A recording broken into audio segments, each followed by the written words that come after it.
नमो जिणाणं जिद भवाणं। मैं एक लेख लिखकर लाया हूँ, जैन धर्म और बौद्ध धर्म में समानताओं का अन्वेषण। और वो लेख में करीब 30 पॉइंट हैं। अगर मैं सभी पॉइंट्स पर बोलूँगा तो बहुत लंबा समय चाहिए, लेकिन मैंने लिख दिया है ताकि आगे के शोधार्थियों को कुछ सूत्र मिल जाए। मैं यहाँ पर उनमें से बहुत ही मुख्य 3-4 बिंदुओं को सबके बीच रखना चाहता हूँ। संसार में अनेक धर्म संप्रदाय हैं। यदि उनमें से 2 सबसे ज़्यादा मिलते हैं एक दूसरे से, तो वो जैन धर्म और बौद्ध धर्म है। ये इनमें इतनी आश्चर्यजनक समानता है कि साधारण जनता तो इनका अंतर ही नहीं जानती। ये यूनिवर्सिटी के विद्वान ही इसे पहचान पाते हैं। बहुत सी जगह जब कोई जैन मूर्ति निकलती है तो लोग बौद्ध बोल देते हैं, बौद्ध निकलती है तो जैन बोल देते हैं। जैन के मंदिर को बौद्ध बोलना और बौद्ध के तीर्थ को जैन बोलना ये सिद्ध करता है कि ये 2 धर्म बहुत ज़्यादा पास हैं। दोनों श्रमण के नाम से प्रचलित हैं और दोनों में क्या क्या समानताएं हैं, मैंने ये 30 बिंदु जो आपके सामने रखे हैं, उनमें से मैं नंबर 1 खास बिंदु खासम खास क्या मुझे जो लगता है वो ये लगता है कि दोनों, जैसे साहित्य में 2 पक्ष होते हैं ना, एक भाव पक्ष और एक कला पक्ष, ठीक ऐसे ही मैं भी कोशिश कर रहा हूँ कि उनकी जो ये 30 विशेषताएं हैं उनमें से 2 प्रतिनिधि विशेषताएं कम से कम आपके सामने खास रखूं। पहली खासम खास विशेषता ये है कि इन दोनों ने संपूर्ण विश्व को, प्राणी मात्र को, जन को ये समझाया कि तुम स्वयं ही अपने मालिक हो और तुम स्वयं ही अपने शत्रु भी हो और मित्र भी हो, और तुम्हारा भला बुरा दूसरा कोई नहीं करता है। देखिए, ये छोटी सी बात नहीं है, दिखने में बहुत छोटा सा वाक्य है, अप्पदीवो भव, लेकिन ये वाक्य मानो कलकत्ता की नेशनल लाइब्रेरी में भरी हुई सारी किताबों का मानो सार हो। ठीक ऐसे ही जैन धर्म कहता है। दोनों में ऐसे मैं 1000 गाथाएं और पद निकाल कर बता सकता हूं जो ये सिद्ध करते हैं, ये समझाते हैं कि अप्पा कत्ता विकत्ताय, स्वयं ही हम अपने निर्माता हैं और स्वयं ही हमारे विनाश करने वाले हैं। हमारा उत्थान और पतन केवल और केवल हमारे हाथ में है। एक वातावरण चल रहा था बहुत तेजी से कि तुम्हारा कल्याण कोई और करेगा, तुम्हें किसी और की शरण में जाना है, कोई भगवान करेगा, कोई गुरु करेगा, कोई देवता करेगा, कोई मंत्र तंत्र यज्ञ हवन पूजा पाठ, इनसे तुम्हारा कल्याण होगा। ऐसी स्थिति में जैन धर्म और बुद्ध धर्म ने ये क्रांतिकारी तथ्य दुनिया के सामने रखा, ये सत्य दुनिया के सामने रखा कि नहीं, तुम्हारा भला बुरा कोई और कर ही नहीं सकता है, कर ही नहीं रहा है। तुम स्वयं अपना भला कर सकते हो, तुम स्वयं ही अपना बुरा कर रहे हो, अपने शत्रु भी स्वयं हो, अपने मित्र भी स्वयं हो, तुम्हारा भला तुम स्वयं कर सकते हो। ये एक बहुत बड़ी बात उन्होंने जन जन को बताई। एक एक विचित्र घटाटोप से दुनिया को बाहर निकाला। तुम ऐसा करोगे तो कितनी भारी उसका तामझाम फैल गया था, उसे ज्यादा खोलने की जरूरत नहीं है, विद्वान सब समझते हैं। कितनी उसके नाम पर तरह तरह की हिंसाएं चल गई। ये फलामेध यज्ञ होगा, तुमको वहां यज्ञ मिलेगा, वहां ये होगा। ऐसी स्थिति में इन्होंने ये बात समझाई कि नहीं, तुम्हारा भला संसार की कोई ताकत ऐसी नहीं है इस विश्व में, भगवान भी वो तुम्हारा भला नहीं कर सकता है। तुम स्वयं अपना भला कर सकते हो, और इतना भला कर सकते हो कि तुम स्वयं बुद्ध बन सकते हो, तुम स्वयं जिन बन सकते हो। ये मेरे को तो हिलाती है, ये बात मुझे रोमांचित करती है, और मुझे लगता है मैं इस एक ही बिंदु पर आपके साथ गहराई से बात करूं, इतनी मुझे ये बात इंपॉर्टेंट लगती है। ये बात जब कभी कोई कहता है तो बहुत लोगों को बुरी लगती है, क्योंकि उन्होंने जो गद्दी पकड़ रखी है वो छिलती दिखती है। वे उसे सूली पर चढ़ा देते हैं, वे उसे जहर का प्याला पिला देते हैं। ईसा मसीह कोई आतंकवादी नहीं थे, लेकिन उन्होंने यहाँ भारत में आकर के ये मुख्य बिंदु सीखा कि हम ही हमारे मालिक हैं, हमारा भला बुरा हम स्वयं कर सकते हैं। और उन्होंने ये बात जाकर जब वहां सिखाई, तो वहां बात चलती थी कि किंग इज गॉड, वहां तो राजा ही ईश्वर है, वही आपका पालनहार है, वही आपका विधाता है, आप उसी के पैर छुओ, उसी को पूजो, वही तुम्हें तारेगा। तुम्हारा लौकिक और पारलौकिक सारा हित, जैसे कोई बंदर को मदारी नचाता है, जैसे कोई बैल को कोई किसान चलाता है चाबुक मार के, ऐसे मानो हमको कोई चलाता है। हमारी उसकी पैर दबाने में, उसकी सेवा करने में ही हमारा जीवन धन्य होगा। ये जहां बहुसंख्यक स्थिति पर चल रहा हो, वहां बुद्ध और महावीर खड़े हो गए और उन्होंने कहा, सुनो सुनो, शंखनाद किया कि तुम्हारा मालिक राजा नहीं है, तुम्हारा भला कोई और दूसरा नहीं करता है, तुम्हारे मित्र तुम स्वयं हो, तुम्हारे शत्रु तुम स्वयं हो। तुम अपने राग का हनन करो, तुम अपने द्वेष का हनन करो, तुम अपने मोह का हनन करो, तुम वीतराग बनो, तुम जिन बनो, तुम अरिहंत बनो, तुम बुद्ध बनो। यही हित का मार्ग है, ये आत्महित का भी यही मार्ग है और विश्व हित का भी यही मार्ग है। तुम डरो नहीं, बात को समझकर ये स्वीकारो, तुम्हारा ये मनुष्य जीवन जो दुर्लभ है, महत्वपूर्ण है, ये दूसरों की सेवा करने के लिए नहीं मिला है, अपने को खोज कर परिष्कार करके स्वयं को पूर्ण बनाने के लिए मिला है।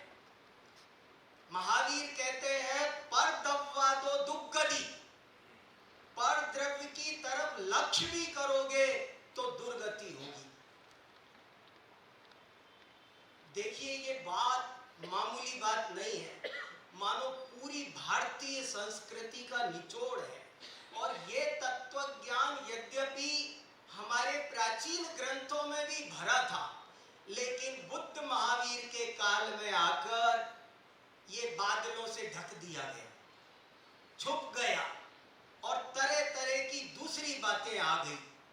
जब बुद्ध और महावीर खड़े हुए, ये बात जब वहां ईसा मसीह ने जाकर कही कि राजा तुम्हारा ईश्वर नहीं है, तुम स्वयं अपने ईश्वर हो, तो राजा को चिंता हुई, ये क्या होगा, ये आदमी सारी प्रजा में क्या मैसेज फैला रहा है, मुझे कौन पूछेगा, इसे चढ़ाओ फांसी पर। बस इतनी सी गलती बुद्ध और महावीर ने ये रिस्क लिया। उनके भी कम विरोधी नहीं थे, उनको भी अपने जीवन में बहुत सारे विरोध देखने पड़े। सबसे बड़ा विरोध आप जानते हैं, उनको नास्तिक कहा गया, दर्जा दे दिया गया। एक तरह का ये फतवा था कि तुम नास्तिक हो, नास्तिक।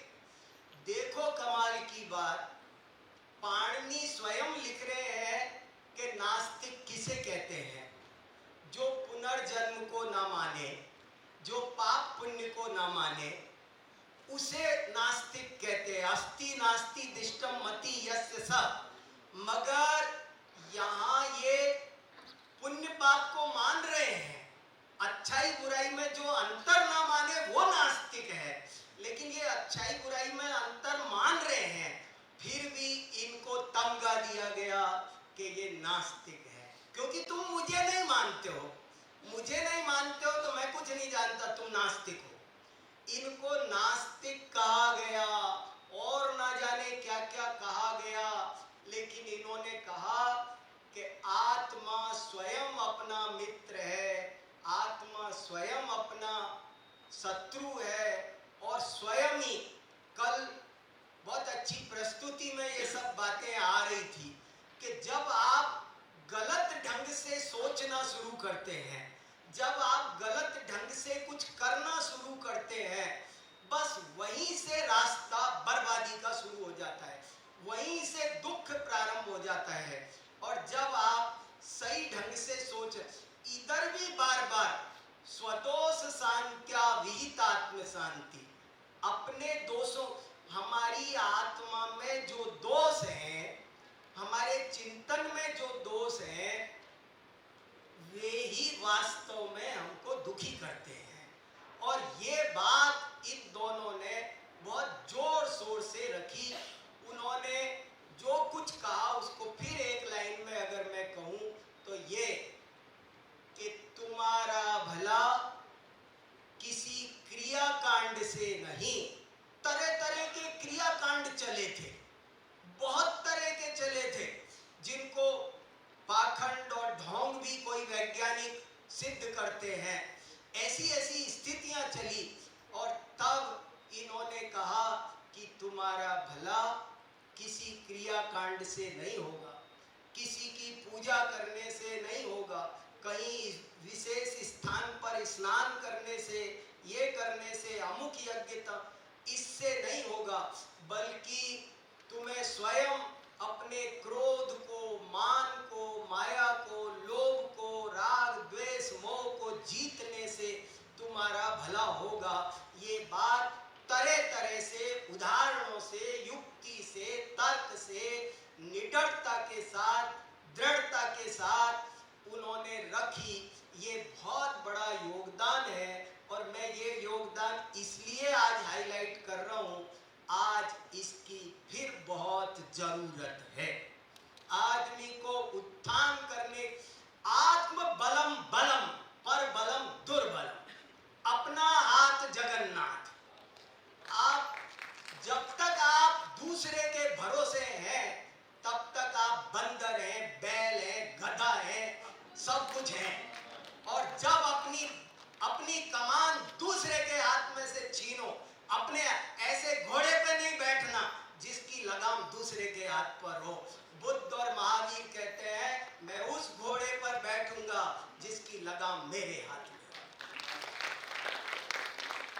मैं मेरे जीवन का विनाश करूं तो मेरे हाथ में है। देखो, जब आप ये सोचते हैं कि मैं अपना बिगाड़ रहा हूं तो आप सुधार भी सकते हैं, लेकिन जब मैं ये सोचता हूं कि मेरा विनाश शिवम जी कर रहे हैं तो फिर मैं शिवम जी के पीछे लगूंगा। शिवम जी प्लीज, मेरे सुख दुख की चाबी दूसरे को नहीं देना, मेरी खुशी मेरे हाथ में है, मेरा दुख मेरे हाथ में, मेरे मन में आएगी वह वो करूंगा। और वो आत्मा करता भी है। हर आत्मा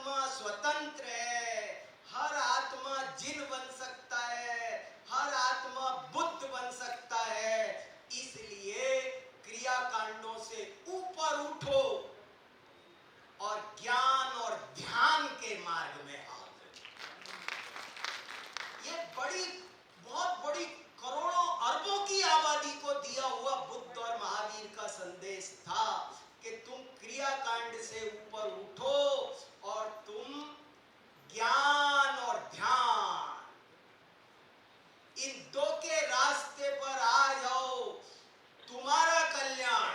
चार आदमी आएंगे, परिवार आएगा तो परिवार का कल्याण, समाज, जो समाज ज्ञान और ध्यान को अपनाएगा वो समाज ऊपर उठेगा, जो राष्ट्र उठाए इस दो के मार्ग पर आएगा वो ऊंचा उठेगा। ऊंचा उठने के लिए दो पैर चाहिए और वो दो पैर और कोई नहीं हो सकते, अपना ज्ञान और अपना ध्यान। ये दो पैरों पर आदमी खड़ा हो सकता है, दौड़ सकता है। ये जिंदगी की मैराथन जीतनी हो तो दो चीजें अपनाओ। ये राग और द्वेष की जो वो जो क्या बोलते हो, खराब चीज लेते हैं ना हाथ में, लकड़ी, वो लकड़ी फेंको और बैसाखी फेंको और ज्ञान और ध्यान के जंघाओं पर, बलिष्ठ जंघाओं पर खड़े हो जाओ। देखो तुम्हारा कैसे उत्थान होता है। इस विश्वविद्यालय का उत्थान हो तो दो जंघाएं चाहिए, ज्ञान और ध्यान। निरंतर ज्ञान में लगो, ध्यान में लगो, इनसे तुम्हारा उद्धार है, इसमें ही सबका हित है। सबसे बड़ी विशेषता फिर सुनो, मैंने कहा मैं एक विशेषता अनुभूति पक्ष की बताता हूं, एक विशेषता प्रतिनिधि अभिव्यक्ति पक्ष की बताता हूं। इनकी दूसरी सबसे बड़ी विशेषता जो मुझे बहुत अधिक प्रभाव, जिसका मैं कायल हूं, वो विशेषता ये है कि इन्होंने कहा हम हमारी बात जन जन की भाषा में करेंगे, पांडित्य की भाषा में नहीं। मुझे लाइन के 140 करोड़ के आखिर में जो खड़ा है वहां तक ये बात पहुंचानी है कि तू तेरा मालिक खुद है। मुझे ये बात सबको सुनानी है कि तू अपना मालिक स्वयं है। ये बात मुझे लिमिटेड लोगों तक नहीं चाहिए, केवल एक क्लासरूम में नहीं चाहिए, केवल विद्वानों के वर्ग के बीच नहीं चाहिए। मैं बोलूंगा जन जन की बोली में, जहां एक छत्र अधिकार हो रहा था कि यही एक भाषा सब कुछ है, यही सर्वस्व है और यही दैवी है और बाकी सब भ्रष्ट है, अपभ्रष्ट है, गंदे गंदे नाम दिए जा रहे थे दूसरी भाषाओं को। मैंने इस पर भी एक लेख लिखा है, सर्व भाषा सरस्वती, जैन आचार्यों का भाषा दर्शन। उन्होंने कहा भाषा माध्यम होती है, महत्वपूर्ण तो भाव होता है, और मुझे मेरे भाव को पहुंचाने के लिए जब जिस भाषा की जरूरत पड़ेगी मैं उसका आश्रय लूंगा, कोई दिक्कत नहीं है। इन्होंने जन जन की बोली में कहा। फिर किसी ने कहा कि वक्त बदला, संस्कृत युग, प्राकृत में बोल रहे थे, पाली में बोल रहे थे, एक युग वापस संस्कृत का आया तो बोले कोई बात नहीं, धर्म कीर्ति आए उधर, इधर अकलंक आए, बोले कोई बात नहीं, हम संस्कृत में भी लिखते हैं। तुम हमें कमजोर, जो आदमी सरल भाषा बोलता है, ऐसा बहुत बार होता है कि बड़ा वक्ता कौन, कि जिसकी बात समझ में ना आए, जिसकी बात समझ में आ गई, अरे वो तो छोटा वक्ता है। लेकिन मित्रों, सबसे कठिन काम होता है सरल रेखा खींचना। सरल वो बोल सकता है जिसने सरलता से तत्व को उजू सुनाया था ना, शाम को सुनाया था ना, इसको उजू करो, इस मन को उजू करो तब प्रहार करेगा, रिजू करो। तो ये बुद्ध और महावीर ने कहा सरलता से धर्म प्रारंभ होता है, या इसके बिना कपट से, वक्रता से धर्म प्रारंभ नहीं होता है।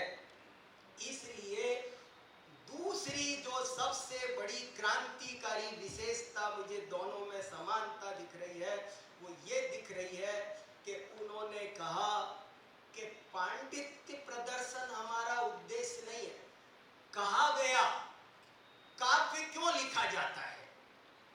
तो साहित्यकारों ने परिभाषा भी बना दी, काव्यम यशसे अर्थ कृते। अभी एक पटना में बहुत बड़ा लिटरेचर फेस्टिवल हुआ एशिया का, वहां मेरे को जैन साहित्य पर बोलने को कहा, जैन साहित्य। तो मैंने कहा जैन साहित्य की पहली विशेषता यह है कि वो साहित्य यश से नहीं लिखा गया, अर्थ कृते नहीं लिखा गया। काव्यम यश से अर्थ कृते।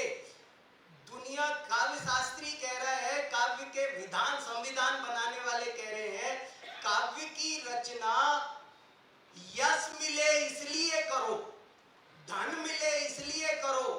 लेकिन जैन कवि कहते हैं ना मैं मान के लिए ग्रंथ लिखूंगा, ना धन के लिए ग्रंथ लिखूंगा, मैं तो विशुद्ध जन कल्याण के लिए ग्रंथ लिखूंगा। अनेक जैन कवि ऐसे हुए कि जो आजीविका की दृष्टि से बहुत विपन्न स्थिति में थे, वे किसी दुकान पर मुनीमगिरी का काम कर लेते थे और रात में साहित्य साधना करते थे। तो साहित्य साधना का जब उद्देश्य बदल जाता है तो उसकी बहुत कुछ चीजें बदल जाती है। बस यही यहां हुआ। इन्होंने कहा केवल पांडित्य प्रदर्शन करके कोई सम्मान लेना, पुरस्कार लेना, मेरा नाम छप जाए, लोग कहें कि मैं बड़ा कवि हूं, बड़ा लेखक हूं, ये मेरा उद्देश्य नहीं है। बल्कि मेरा उद्देश्य है सामने वाले का हित हो जाए। ऐसी करुणा बुद्ध और महावीर लेकर आए। ये करुणा है, ये बहुत बड़ा तत्व है संसार में। इसके बिना कोई किसी का भला नहीं कर सकता। करुणा नहीं, और आप परहित का अगर कोई भी प्रोजेक्ट लेके बैठे हैं, आप सफल नहीं होंगे। करुणा लेकर चलेंगे तब सफल होंगे। तो दूसरी सबसे बड़ी विशेषता मुझे ये आकर्षित करती है, और इन विशेषताओं के कारण उनकी और विशेषताएं आ गई है। जैसे देखो, अब उन्होंने हमको संदेश दिया कि दो पैरों पे खड़े हो, ज्ञान और ध्यान। फिर अब वो कहते हैं कैसे? अब प्रश्न पैदा होता है, ज्ञान और ध्यान के पैरों पे कैसे खड़े हो? तो उन्होंने इस मामले में दो तीन बातें बड़ी इंपॉर्टेंट कही। पहली बात उन्होंने कहा, नंबर एक, ज्ञान भी एक बहुत बड़ी लंबी चौड़ी दुनिया है, जंजाल है, तुम उलझ जाओगे। इसलिए अप्रयोजन भूत को छोड़ो और प्रयोजन भूत में लगो। ये बहुत बड़ा काम था। जब ये मैसेज दे दिया कि ज्ञान और ध्यान में लगो, उसके बाद प्रश्न पैदा होता है कौन से ज्ञान में? ज्ञान माने क्या? तो उन्होंने कहा नहीं, बुद्ध उसको अव्याकृत शब्द कहते हैं। अव्याकृत। ऐसे विषयों में मत लगो जो अप्रयोजन भूत विषय है। जैन आचार्य उसे अप्रयोजन भूत कहते हैं। वो कहते हैं आप प्रयोजन भूत विषय तक सीमित हो, नहीं तो फिर ज्ञान की दुनिया में भी भटकने वालों की कमी नहीं है। इसलिए वहां बचाया। दूसरी बात उन्होंने कहा, दोनों की समानताओं का अन्वेषण कर रहा हूं मैं। दोनों ने न्याय शास्त्र का बहुत अधिक विकास किया। जैन न्याय की एक बहुत बड़ी ब्रांच है, ऐसे ही बौद्ध न्याय की बहुत बड़ी ब्रांच है। और आपको जानकर ताज्जुब होगा, एक तर्क भाषा नाम का ग्रंथ है, वो तो दोनों में मिलता है। जैनों के यहाँ भी तर्क भाषा पाई जाती है और बौद्धों के यहाँ भी तर्क भाषा पाई जाती है। दोनों के यहाँ प्रमाण व्यवस्था है, और प्रमाण व्यवस्था भी, ये थोड़ी सी कठिन बात है न्याय की, लेकिन बड़ी इंपॉर्टेंट बात है कि कितने ही दार्शनिक प्रत्यक्ष को प्रमाण मानते थे, केवल अनुमान को नहीं मानते थे, और कितने ही केवल परोक्ष को मानते थे, प्रत्यक्ष को नहीं मानते थे। लेकिन जैन और बौद्ध ये दोनों इस मामले में भी समान है कि प्रत्यक्ष भी प्रमाण है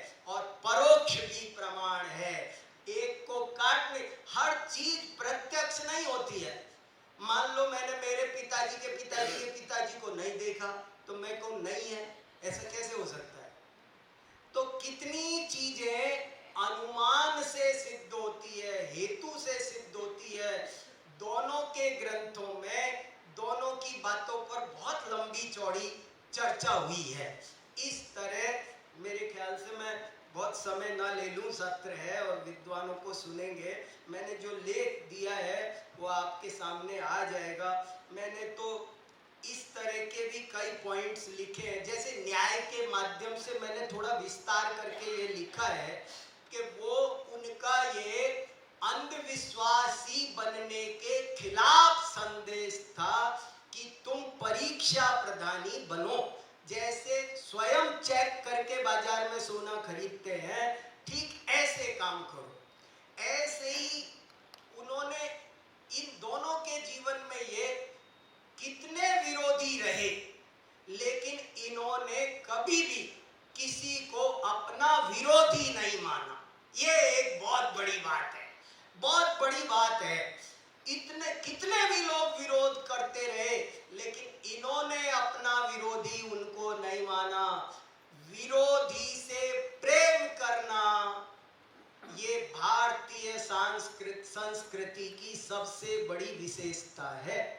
जब आप विरोधी को कुचलना शुरू करते हैं, जब आप अपने विरुद्ध आ रहे स्वर को नष्ट करने की कोशिश करते हैं, तो आप समझ लेना आप भारतीय संस्कृति को नष्ट कर रहे हैं। हमारे यहाँ विरोधी का स्वागत किया जाता है, बगल में बिठाया जाता है। निंदक नियरे राखिए, आंगन कुटी छवाए, बिन पानी साबुन बिना निर्मल करे सुभाए।